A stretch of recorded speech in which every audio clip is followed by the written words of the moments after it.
তারা তার সন্তানকে বুঝে বলাই যে বাবু কিছু মনে করিস না, মাত্র 12 থেকে 13,000 টাকা হাতে পায়, 20 তারিখ হলে সমস্ত টাকা শেষ হয়ে যায়। এই সামান্য টাকায় কোন রকমে আলু সিদ্ধ, ডাল সিদ্ধ, ডিম সিদ্ধ দিয়ে ভাত খেয়ে আমরা তোমার মতো সন্তানদের পড়িয়ে বেঁচে আছি।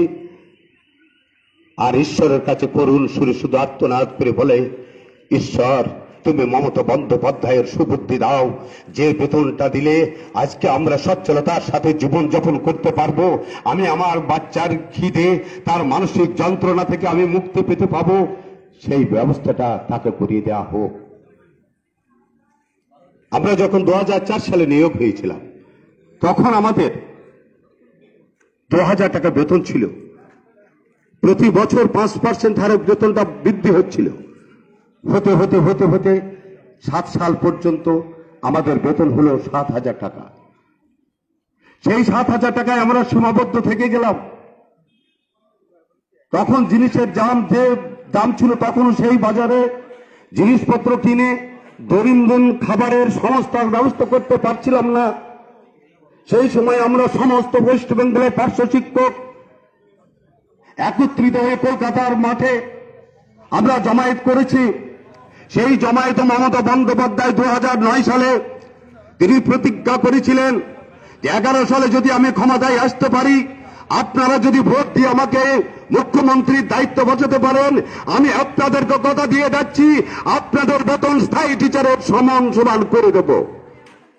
তিনি প্রতিশ্রুতি ভঙ্গ একজন মহিলা।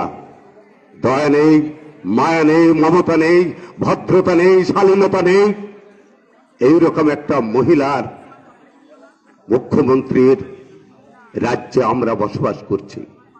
একবার তাকিয়ে দেখেন, পশ্চিম বাংলার লোক এক সময় বিহারের দিকে তাকিয়ে বলতো যে বিহারের মানুষ আজকে 3 বেলা 3 মুঠো খেতে পায় না, কোন রকমে স্কুলের বাচ্চাদের স্কুলে পাঠাতে পারে না, তাদের সন্তানগুলো লোকের বাড়িতে কাজ করে, রাকাল খাটে, মেয়েগুলো লোকের বাড়িতে ঝিয়ের কাজ করে। আমরা পশ্চিম বাংলায় বসবাস করে অনেক শান্তিতে আছি। আজকে বিহারের দিকে পশ্চিম বাংলার মানুষকে তাকাতে হয় যে বিহার আজকে কোন জায়গায় চলে গেছে। সেখানে পার্শ্ব শিক্ষক আছে, আসামে পার্শ্ব শিক্ষক আছে, ত্রিপুরায় পার্শ্ব শিক্ষক আছে, প্রত্যেকটা রাজ্যে পার্শ্ব শিক্ষক আছে। একবার দৃষ্টি দিয়ে দেখেন, একবার খোঁজ নিয়ে দেখেন, প্রত্যেকটা রাজ্যে পার্শ্ব শিক্ষকদের বেতন কেন্দ্র যে 20,000 টাকা দেয়, তার সাথে রাজ্য সরকার 13,000 টাকা যুক্ত করে 28 থেকে 33,000 টাকা বেতন করে দিয়েছে। আর আমরা এমন একটা মুখ্যমন্ত্রীর পদতলে বাস করছি যেখানে বেতনটা 20 জায়গায় 13 দেয়, 7,000 টাকা তিনি আত্মসাৎ করেন। প্রশ্ন করলে উত্তর দেয় সর্বশিক্ষার অন্যান্য সংস্থা আছে, সেখানে ওই 7,000 টাকা খরচ হয়। এইরকম একটা সংকটময় জীবনের মধ্যে দিয়ে দাঁড়িয়ে আমরা আজকে এখানে জমায়েত করেছি। আপনারা শক্ত হন। আমি শুধু একটা কথা বলতে চাচ্ছি, আন্দোলনে তখনই সফলতা লাভ করে যখন জনসংখ্যার হার বেশি বেশি জমায়েতে উপস্থিত হয়। তাই সমস্ত পার্শ্ব শিক্ষকের কাছে আমি বিনীতভাবে নিবেদন করছি, আপনারা প্রত্যেকটা স্কুল থেকে, প্রত্যেকটা প্রত্যেকটা গ্রামে 2 থেকে 3টে করে প্রাইমারি স্কুল আছে, প্রত্যেকটা অঞ্চলে 2 করে 3টে করে হাই স্কুল রয়েছে। সেই সমস্ত প্রাইমারি স্কুলে এবং হাই স্কুলে যত সংখ্যক পার্শ্ব শিক্ষক আছেন, আপনারা আলাপ আলোচনা করেন। সেই অঞ্চল কমিটির একজন লিডার করে দেন। অঞ্চল কমিটির লিডার ব্লকের সদস্য হবে। ব্লকে যারা সদস্য হবে সেই সমস্ত নেতা তারা রাজ্যের সদস্য হবে। এইভাবে রাজ্যের যারা নেতৃত্বে থাকবে তারা দিল্লিকে কাঁপিয়ে তুলবে। এইভাবে যদি আমরা ব্যাপক সংখ্যক পার্শ্ব শিক্ষক প্রত্যেকটা জমায়েতে যদি উপস্থিত না হতে পারি, তাহলে সরকার কিন্তু আমাদের জন্য এক বিন্দু ভাববে না। এর মায়া নেই, মমতা নেই, ভদ্রতা শালীনতা নেই, নমনীয়তা নেই, অনৈতিক আচরণের সাথে যুক্ত আছে। আমরা ভাবতে পারি না এই রাজ্যে যদি ব্যাপক সংখ্যক টাকা তসরুপ করে জেলে ঢুকলেন, দিল্লির সুপ্রিম কোর্টে বিচারের জন্য প্রত্যেকটা মামলার ডেটে রাজ্য সরকারকে 15 লাখ টাকা করে উপস্থিত করতে হতো। সেই টাকা রাজ্য সরকার বহন করতে পারে, আর 500 শিক্ষকদের সন্তান সন্ততি বাবা মাকে নিয়ে সংসার পরিচালনার জন্য আর আপনি 20,000 টাকা বাড়াতে পারেন না। আপনার লজ্জা হওয়া দরকার। এইরকম একটা রাজ্যে আমরা বসবাস করছি। আমরাই রেখেছি সরকারকে। সরকার যেদিন প্রতিশ্রুতি দিয়েছিল আমরা আপনাদের কথা ভাববো, আমরা অন্যান্য টিচারদের সম বেতন নির্ধারিত করব, তখন কি উনি জানতেন না যে এসএসসি পরীক্ষা দিয়ে যারা চাকরি পেয়েছে, প্যারা টিচাররা এসএসসির পরীক্ষা দিয়ে চাকরি আসেননি, অতএব তাদের সাথে ওদের কম্পেয়ার করা আপনার অন্যায় হচ্ছে? তখন কি বুঝতেন না? আর সিংহাসনে বসার পরও কি আপনি বুঝলেন না যে বেতনটা বাড়ানোর ক্ষেত্রে একটা পদ্ধতি আছে, সেই পদ্ধতিতে বেতনটা বাড়াতে হবে? এইরকম একটা করুণ অবস্থার মধ্য দিয়ে আমরা যাচ্ছি। আপনারা সকলেই সংগঠিত হবেন। আপনারা সংগঠিত হলেই আমাদের যারা রাজ্য লেভেলের নেতৃত্বে আছে তারা আপনাদের জন্য, আমাদের সকলের জন্য সংগ্রাম চালিয়ে যাবে এবং তাদের সহযোগিতা আর্থিক এবং মানসিক শারীরিক সব রকমের সহযোগিতা করে আমরা আগামী দিনের সংগঠনকে আরো সুদৃঢ় মজবুত করে তুলব। এই কথা রেখে আমি আমার কথা শেষ করছি। ধন্যবাদ আমাদের মোশাররফ ভাইকে, উনি এতক্ষণ বক্তব্য রাখলেন। আমরা জানি যে প্রত্যেকটা স্কুলে, হাই স্কুল এবং প্রাইমারি স্কুলগুলোতে কিভাবে এই মুহূর্তে নির্যাতন নেমে আসছে। যে অসম্ভব অর্থনৈতিক চাপ, তার উপরে স্কুলগুলোর এই অমানবিকতা। এবার সার্বিকভাবে গর্জে ওঠার পালা। ম্যাডামদের মধ্য থেকে আমি কাউকে অনুরোধ করছি এসে একটু বলুন, যে কোনো একজন আসুন, আপনাদের বক্তব্যের জায়গা এখানে ক্লিয়ার করুন। তুমি আগে বলো, বলে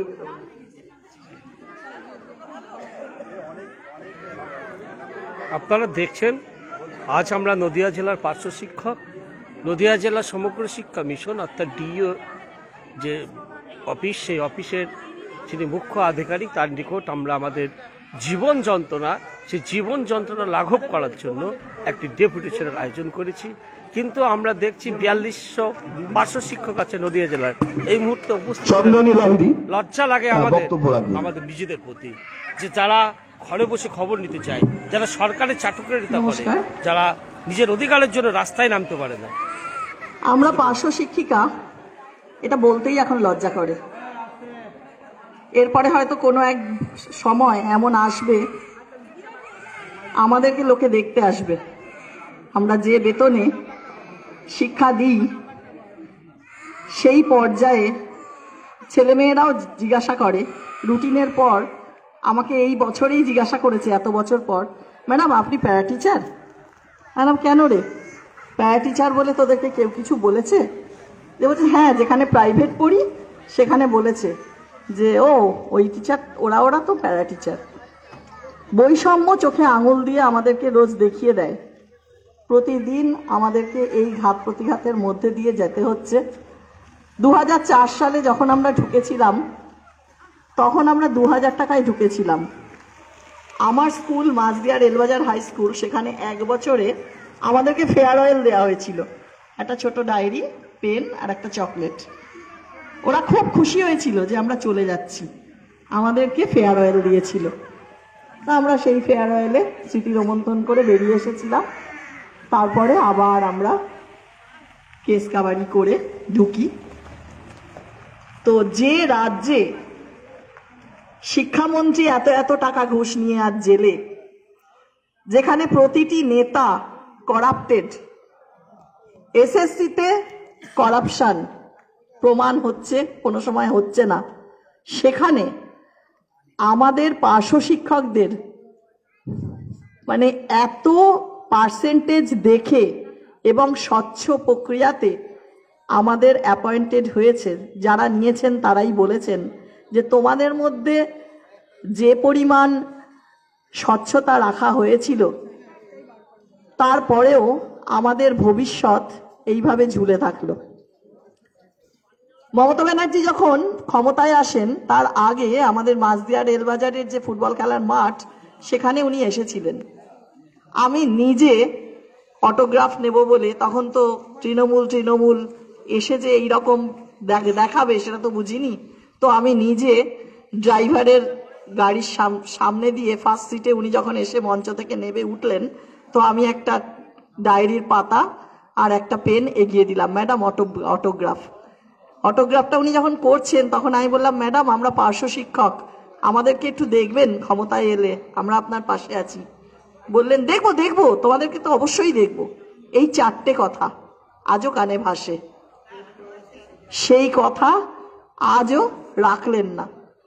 কেন রাখলেন না, ওনাকে কি মন্ত্রণা দেয়া হয়েছে জানি না, কিন্তু উনি নিজেও তো দেখছেন চারিদিকের আমাদের আন্দোলন, আমাদের সহকর্মীরা যেভাবে আমাদের পাশে একই বেতনে চাকরি করছেন, আমরা যে বেতনে চাকরি করছি মাসের শেষে গিয়ে তাদের সারাদিনের অঙ্কের হিসেবে কত ডিএ বাড়লো, কত রেকারিং, কত ফিক্সড ডিপোজিট আর কত কি, সারাদিন শুধু তাদের জমানোর পুঁজি দেখে চলেছি। আর আমাদের ভাত ডাল দুমুঠো অন্ন সংস্থানের জন্য আমাদের বেতন থেকে কিভাবে কোন দিকে সামাল দেব, ছেলে মেয়েদের পড়াশোনায় কি খরচ করব, আর টিফিনে কি খাবো, আর রোজ আসা যাওয়ার খরচ, এইগুলো ভাবনা চিন্তা করতে করতেই আমাদের 12,000-এর পুঁজি শেষ হয়ে যায়। তো এই যে আন্দোলন আমরা করে এলাম কলকাতায়, তারপরেও প্রত্যেকটা বাজেটের দিন সবাই বলল বাড়বে, প্রতি বছর বলে বাড়বে। খুব আশায় লাইভ টেলিকাস্টগুলো দেখি হয়তো কিছু দেবে, কিন্তু না, আমাদের শুধুই নিরাশ হবার পালা, আমাদের ভাগে কিছুই আসে না। তো এইভাবে দিনের পর দিন করতে করতে আজকে 22 বছর চাকরি হয়ে গেছে। আমাদের আর বঞ্চনার শেষ নেই। আবার আমরা নতুনভাবে বাঁচবার জন্য আজকে এখানে এসে দাঁড়িয়েছি। দেখা যাক আমাদের যে ডেপুটেশন আজকে জমা পড়বে তার এগেনস্টে আমাদের কিছু সুদিন আসে কিনা, সেই দিনের অপেক্ষায় দাঁড়িয়ে আমরা আশা রাখবো যে আমাদের যে কটা দিন আর রিটায়ারের পড়ে আছে অন্তত আমাদের বেতনের কিছুটা হলেও আমাদের যেন বেতন বাড়ে এবং যা যা সুবিধা আমরা পেতে পারি আমাদের দিকে মহামান্য মুখ্যমন্ত্রী তাকাবেন। আশায় বাঁচে চাষা, এই বলেই আমার বক্তব্য শেষ করলাম। নমস্কার।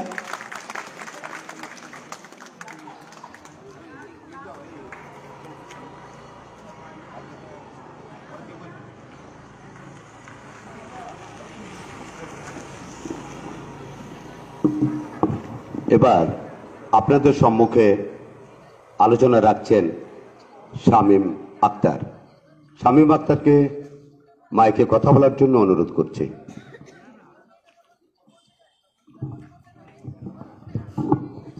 সকলকে সংগ্রামী অভিনন্দন জানিয়ে সারা রাজ্যের মতো নদিয়া জেলাও যে কর্মবিরতি এবং স্কুল বয়কট ডেপুটেশন কর্মসূচি পালন করছে, তাতে আমরা সম্মানিত উপস্থিতিকে আমরা সংগ্রামী অভিনন্দন জানাচ্ছি। যারা এসেছেন তারা অন্ততপক্ষে এইটুকু বোঝাতে পেরেছেন যে আপনারা আপনাদের ডেভেলপমেন্ট চান। আসলে আমরা দুটো বিষয়কে এক জায়গায় গুলিয়ে ফেলি, ডেভেলপমেন্ট এবং ওয়েলফেয়ার। এই দুটো বিষয়টা পশ্চিমবঙ্গে এখন কন্ট্রাডিক্টরি একটা স্পিচ হিসেবে কাজ করছে। কেন না, তো একদিকে বলা হচ্ছে পশ্চিমবঙ্গের মেজর পোর্শন বলছে উন্নয়ন হয়ে গেছে, প্রচুর উন্নয়ন হচ্ছে, অন্যদিকে আরেকজন বলছে এখানে প্রচুর ওয়েলফেয়ার করা হচ্ছে রাষ্ট্রীয়ভাবে। তাহলে আমরা যারা সোশিওলজি পড়ি, আমরা যারা সোশ্যাল সায়েন্সের স্টুডেন্ট, যারা যুক্তিবিজ্ঞানকে গ্রাহ্য করি, তারা কিন্তু পরিষ্কার করে বলছি যে সোশিও ইকোনমিক ডেভেলপমেন্ট আর ডেভেলপমেন্ট এটা দুটো এক জিনিস নয়। তাহলে সোশিও ইকোনমিক ডেভেলপমেন্ট যদি করতে হয়, মানুষের অবস্থার উন্নতি করতে হবে, তার যে কর্মদক্ষতা তার ডেভেলপমেন্ট করতে হবে। আর ওয়েলফেয়ার হচ্ছে ভিক্ষাবৃত্তি। এই দুটোকে পশ্চিমবঙ্গের জনগণ, আমি বলবো আজকে জনগণের উদ্দেশ্যেই বলবো যে পশ্চিমবঙ্গের জনগণ দুটোকে এক করে ফেলেছেন। যে কখনো সিইতে ভর্তি হয়ে গেছে পশ্চিমবঙ্গে, পথশ্রী থেকে একদম নাটকশ্রী পর্যন্ত হয়ে গেছে। এখানে অনেক প্রচুর টাকা নয়ছয় করা হচ্ছে। এই টাকার উৎস কোথায় এটা কিন্তু জানতে হবে আজকের এই ডেপুটেশনে। আমি একদম মিন করে বেশ কিছু জায়গার লোকেশন মিন করে আপনাদেরকে বলে দেবো। আপনারা করিমপুর কৃষ্ণনগর রুটে যাবেন, করিমপুর কৃষ্ণনগর রুটে গিয়ে যেই চাপড়া বাঙালি পার হবেন তারপরে ডান দিকে রামাবাদ ঘাটের দিকে চলে যাবেন। চলে যাওয়ার পর দেখবেন একটা বড় গোডাউন তৈরি হয়েছে, ওটা SSM এর টাকায়। ওই কি হয় ওই গোডাউনটা তা আমাদের জানা নেই। এইরকম করে চলে যান করিমপুরের দিকে, নদীডাঙ্গা টুয়ার্ডস নদীডাঙ্গাতে কিশোরপুর বলে একটা জায়গা আছে, ওখানে যাবেন। ওখানে গিয়ে দেখবেন একটা বড় গোডাউন তৈরি হচ্ছে। সেই গোডাউনেও আপনি দেখবেন যে ওখানে লেখা আছে ফান্ডেড বাই SSM। তাহলে এই টাকাগুলো সব কোথাও আসছে এখান থেকে। আপনি দেখবেন যে ওই যে সবুজ সাথী প্রকল্প, এই সবুজ সাথী প্রকল্প, এই প্রকল্পটাও কিন্তু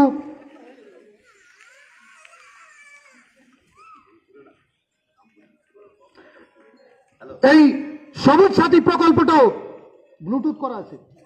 এই সবুজ সাথী প্রকল্পটাও কিন্তু আপনার আমার টাকায়, যেখানে ডিপার্টমেন্ট অর্থাৎ SSM পরিষ্কার করে বলছেন যে 51% টাকা, 51% নোট ডাউন করুন, 51% টাকা সমস্ত যাদের বেতন খাতে ব্যয় করতে হবে, 51%, আর 49% পরিকাঠামো খাতে ব্যয় করতে হবে। সেখানে আজকে দেখা যাচ্ছে ওইখান থেকে যে পরিমাণ যে টাকাগুলো খরচ করা হচ্ছে, একদম ছাত্রছাত্রীদের বই থেকে ড্রেস পর্যন্ত, যে ড্রেসগুলো আমরা বিলি করে আসলাম কয়েকদিন আগে, যে জুতোগুলো আমরা কয়েকদিন আগে বিলি করে আসলাম স্টুডেন্টদের দিলাম, তাদের কারো মনে হচ্ছে যেন পাঞ্জাবি হয়ে যাচ্ছে, কারো মনে হচ্ছে সালোয়ার কামিজ, কারো মনে হচ্ছে যেন এটা একটা শর্টস। তাহলে এই রকম, আর যে কোয়ালিটি, তার কোয়ালিটির কথা আপনি বলবেন না, মুখে আনবেন না। ওই কোয়ালিটি বর্তমানে ফুটপাতের ছেলেমেয়েরাও ওই পোশাকগুলো পরে না। তাহলে এই টাকাগুলো দেওয়া হচ্ছে কাদেরকে? বলা হচ্ছে যে বিভিন্ন সংস্থা এগুলোকে কি করবে, এগুলো নেবে।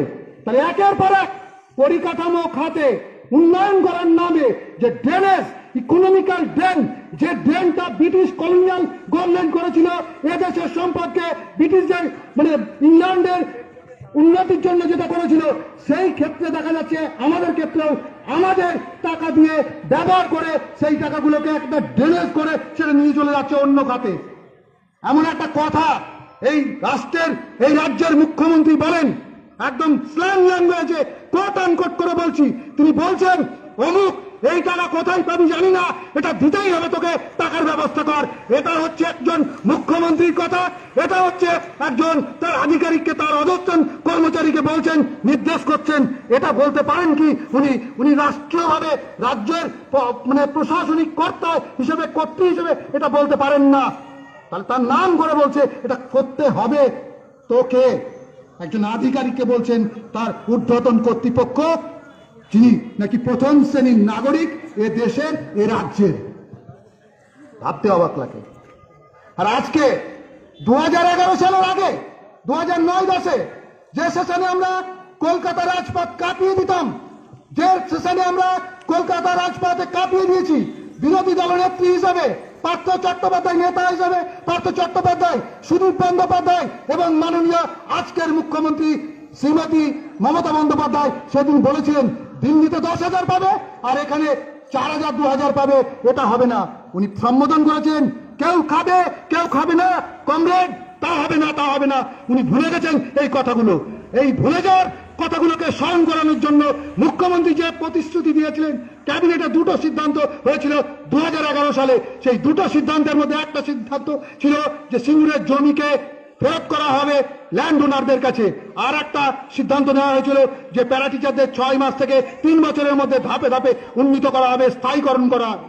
হ্যাঁ, তিনি স্থায়ীকরণ করেছেন। আজকে 2011 সাল থেকে 24 সালের মধ্যে স্থায়ী ঠিকানা বানিয়ে দিয়েছেন। না ফেরার দেশে অনেক পার্শ্ব শিক্ষক চলে গেছেন, আত্মহত্যা করেছেন, তারা বাধ্য হয়েছেন বলতে পারেন অচিকিৎসায়, কুচিকিৎসায়, বিনা চিকিৎসায় মারা গেছেন অনেকে। আর আজকে কেউ টায়ার পরিষ্কার করছেন, কেউ লেবারের কাজ করছেন, ইট ভাটায় কাজ করছেন, কেউ বা 100 দিনের প্রকল্পে নাম লিখিয়েছেন, সেখান থেকে যদি কিছু পাওয়া যায়।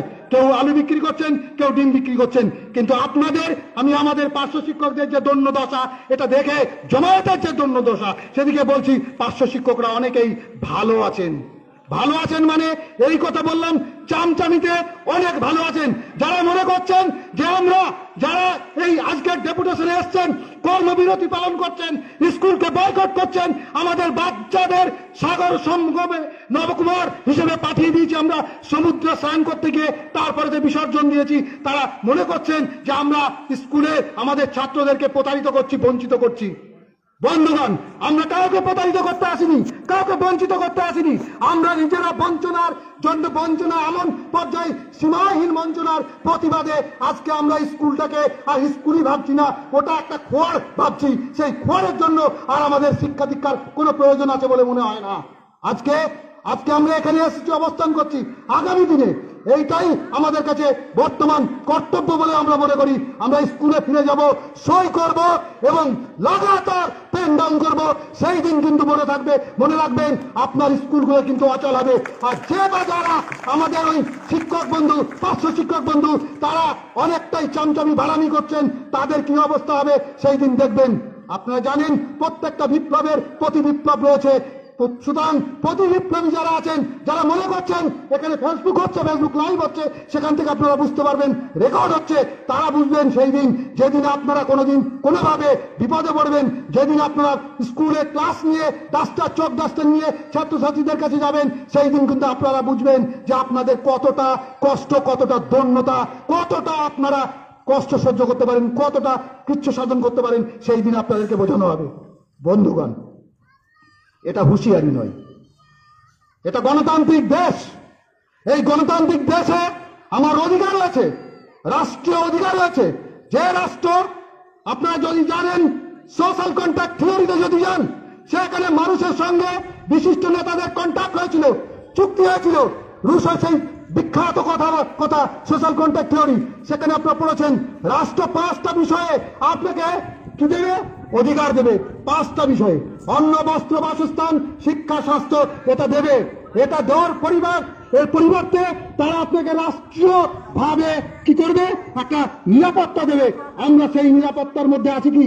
আজকে আমাদের বাস্তের নিরাপত্তা আছে কি? আজকে আমাদের অন্যের নিরাপত্তা আছে কি? আজকে আমাদের স্বাস্থ্যের নিরাপত্তা আছে কি? যদি স্বাস্থ্যের, অন্ন, বস্ত্র, বাসস্থান এবং শিক্ষার নিরাপত্তা থেকে থাকে, তাহলে আমরা প্রতিনিয়ত যে বঞ্চনার শিকার হচ্ছি, কেন একই টেবিলে বসে ওপারে বিরিয়ানি, কোপ্তা, কাবাব, আর এপারে মুড়ির ঠোঙা, শুকনো মুড়ির ঠোঙা, এটা চলতে পারে না, চলতে পারা যায় না, এটা মেনে নেওয়া যায় না, এটা মানার কথা নয়। আজকে যারা ভাবছেন ওই শীততাপ নিয়ন্ত্রিত ঘরে বসে যারা ভাবছেন আপনাদের কথা ভাবা হচ্ছে, আপনাদের পরিকল্পনা করা হচ্ছে, ন্যাশনাল এডুকেশন পলিসিতে ভাবা হয়েছে এবং জাতীয় অর্থাৎ রাজ্যের যে এডুকেশন পলিসি, সেখানেও আপনাদের কথা ভাবা হয়েছে, ওই ভাবা পর্যন্ত হয়েছে। ভাবা কিন্তু আপনার আবেগের কাছে এসে পর্যুদস্ত হয়েছে। আমরা এখানে এসেছি কোন রাজনৈতিক কচকচানির জন্য নয়, পেটের ক্ষুধার জন্য। আপনার যদি অধিকার থাকে রাষ্ট্রীয়ভাবে শোষণ করার, আমাদেরও অধিকার রয়েছে সেই শোষণের বিরুদ্ধে গর্জে ওঠার। আজকে আমরা যারা গর্জে উঠেছি, তারা হচ্ছে কে? তারা হচ্ছে সেই যোদ্ধা, যে যোদ্ধারা ভারতের স্বাধীনতা অর্জনের জন্য অকুতভাবে প্রাণ দিয়েছিলেন। আর যারা আজকে ঘরে বসে আছেন, সেই সভাকারদের বলতে চাইছি যে আপনারা হুঁশিয়ার থাকুন। আপনারা যত চাটবেন, চেটে পুচে জিভটা ক্ষয় হবে, কিন্তু আপনাদের পেট পুজো হবে না। পেটের যে জায়গাটা, সেইটা পূরণ এরা করবে না।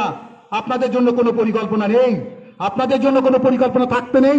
পরিকল্পনাটা ওটা লেখা আছে, আর লেখা আছে, বলবে, কচকাচানি করবে, যতক্ষণ রাস্তায় নামবেন চেঁচামেচি করবেন, আপনাদেরকে আউড়িয়ে দেবে। বলা হবে যে আজকে 27 তারিখে নেতাজি ইন্ডোর স্টেডিয়াম থেকে এক গুচ্ছ ঘোষণা হবে, যে ঘোষণার মধ্যে পার্শ্ব শিক্ষকরাও থাকতে পারে। ঘোষণা হবে, কি ঘোষণা হবে? ওটা বলা হবে ভান্ডারের দ্বার উজাড় করে দেওয়া হবে, ওখানে সির দ্বার উজাড় করে দেওয়া হবে, কিন্তু পার্শ্ব শিক্ষকদের কথা এক মুহূর্ত উচ্চারণ করা হবে না। কারণ আজকে আমার থাকার কথা ছিল না নদিয়াতে, আজকে থাকার কথা ছিল স্টেটে, যেখানে আমরা একদম আমরা পরিষ্কার ওখানে আজকে ডেপুটেশন করতাম এবং ঘেরাও করতাম, পরিষ্কার করে ঘেরাও করতাম আমাদের যিনি অধিকর্তা। আমরা এই মামুলি একজন অধিকর্তা বা আধিকারিককে এখানে ঘেরাও করে কি করব? এখানে আমরা তাদেরকে বলে ডেপুটেশন করে কি করব? তার কাছে যেটা করার কথা সেটা আমরা করব এবং নিশ্চিতভাবে তিনি আমাদের সঙ্গে সহযোগিতা করবেন। কিন্তু সেইখানে যিনি যিনি করার কথা, যিনি প্রমোশন দেওয়ার কথা, যিনি আমাদের দুঃখের কথা শোনার কথা, যিনি আমাদের জন্য কিছু মানে কি বলবো পরামর্শ দেওয়ার কথা, যিনি কাউকে সুপারিশ করতে পারেন এরকম করার কথা, তিনি আজকে বুঝতে পেরেছিলেন যে পার্শ্ব শিক্ষকরা 27 তারিখে সারা রাজ্যে জমায়েত হবে প্রত্যেকটা জেলায় জেলায়, আর তার সঙ্গে সঙ্গে এখানেও কিন্তু শখানেক প্যারা টিচার এসে আমার অফিস ঘেরাও করবে। তাই তিনি কি করলেন? তড়িঘড়ি লাক্ষাদ্বীপ পালিয়ে গেলেন। তড়িঘড়ি আমি টিকিট কেটেছিলাম এবং যাব, তৈরি হয়েছিলাম 8:50 9টা ট্রেনটা ধরবো বলে, 8:30 কৃষ্ণনগর সিটি জংশনে আমি পৌঁছে গেছি, টিকিট কেটেছি। সেই টিকিট তখন কলকাতা থেকে রিটার্ন আসে যে উনি থাকছেন না, লাক্ষাদ্বীপ পালিয়ে গেছেন। যে আধিকারিক পালিয়ে যান, অধিকর্তা পালিয়ে যান, যাকে গাল দেওয়া হয় যে কোথায় টাকা আমি বলতে পারবো না, টাকাটা দে, পার্শ্ব শিক্ষকদের উন্নতির জন্য তার টাকা জোটে না, তিনি বলছেন টাকা জোটে না। আমরা ডেপুটেশন করে কেন্দ্রীয় শিক্ষামন্ত্রীর কাছ থেকে টাকা রিলিজ করে নিয়ে আসলাম। নিয়ে আসার পর তিনি কি করলেন? তিনি দিয়ে দিলেন বাইপাস সার্জারি করলেন, বাইপাস সার্জারি করে মোবাইলগুলো দিয়ে দিলেন। আজকে করোনা কাল থেকে যেটা করা হচ্ছে, করোনা কালে তার কোন অ্যাসিস্ট্যান্ট টিচার কোন এই করোনা কালে স্কুলে যে পরিষেবাগুলো, সরকারি পরিষেবাগুলো দেওয়ার কথা, সেগুলো আমাদেরকে দিয়ে দেওয়িয়েছেন। আমরা গ্রহণ করছি সেই সমস্ত এগুলো। সেই করোনা কাল থেকে তিনি একটা নতুন উদ্ভাবনী শক্তি তৈরি করলেন যে ঘুষ দিতে হবে। সেই ঘুষটা কি না, আজকের একাদশ দ্বাদশ শ্রেণী যারা ফার্স্ট ইয়ারে চলে যাবে তারা গিয়ে যেন এই মা মাটি মানুষের কথাটা ভাবে, তারা যেন ভোটটা দেয়। অর্থাৎ একটা সেকশনকে তৈরি করা যারা শুধু ভিক্ষা নেবে আর ভিক্ষার বদলে তাকেও ভিক্ষা দেবে। আপনি দেখতে পাচ্ছেন না আজকে গ্রাম বাংলায় মা বোনেদেরকে এমন করে স্মৃতি ভান্ডারে ভর্তি করে দিয়েছে যে তারা আর মমতা বন্দ্যোপাধ্যায় ছাড়া আর কারো কথা ভাবতে পারেন না। একটা অত্যন্ত বিস্ফোরক কথা এই কৃষ্ণনগর ডিপিও অফিস থেকে, ডিইও অফিস থেকে বলছি পরিষ্কার করে, দলিত, অবহেলিত এবং মুসলিম মাইনরিটি কমিউনিটি এরা থাকার কারণে এই সেকশনের ডেভেলপমেন্ট হচ্ছে না। এটা মিলিয়ে নেন, আমার কাছে সমস্ত ডাটাবেস রয়েছে। দলিত, এসসি এসটি, মুসলিম এই মাইনরিটি কমিটি থাকার জন্য ডেভেলপমেন্ট হচ্ছে না। লজ্জা করে না তাদের যারা বলছেন 99% কাজ হয়ে গেছে, 90% করে দিয়েছি এরকম বলছেন, আর তাদের কথা বিশ্বাস করে এডুকেশনটাকে শেষ করে দেওয়া হচ্ছে। লজ্জা করা উচিত তাদের। যারা আজকে ছবি তুলবেন এইভাবে, ছবিটা তুলবেন এইভাবে, নির্লজ্জ বেহারা, তারা ছবি তোলার জন্য ব্যস্ত হয়ে থাকেন, সেলফি তোলার জন্য ব্যস্ত হয়ে থাকেন। আজকে তাদের জন্য আমরা জানি গণতান্ত্রিক প্রক্রিয়ায় দুটো দল থাকে, আজকেও আছে দুটো দল। সারা পশ্চিমবঙ্গে বিরোধী, অর্থাৎ সরকার বিরোধী বলুন আর সরকারের কাছে কান্নাই বলুন, আমরা কান্না করছি। কান্নাটা কখনো কখনো ক্ষোভ হয়ে যায়, বিক্ষোভে পরিণত হয়। সেই বিক্ষোভটা কি হয়? বিক্ষোভে কি হবে? ভালোবাসা জন্মাবে, ভালোবাসার কথা বেরোবে। আমি আই লাভ ইউ বলবো আমার এই অফিসটাকে, আমি বলবো এই ডিপার্টমেন্টটাকে আই লাভ ইউ বলে আমি সম্বোধন করবো না। আমি বলবো ভাত দে না, আর পাচ্ছি না, ভাত দে। তাহলে মায়ের কাছে ভাত চাইবো, দরকার হলে মায়ের খাবার খেয়ে খাবো, এটাই হচ্ছে কর্তব্য। আজকে অনেক আমাদের মানে ছেলেরা এসছে, মাকে সঙ্গে করে এই ডেপুটেশন করতে এসেছে। তারা কি শিখবে? তারা শিখবে আমার মা সামান্য আমাদের জন্য সে ডেপুটেশন করতে গেছিল। কোথায়? ডিইও অফিসে নদিয়ায়।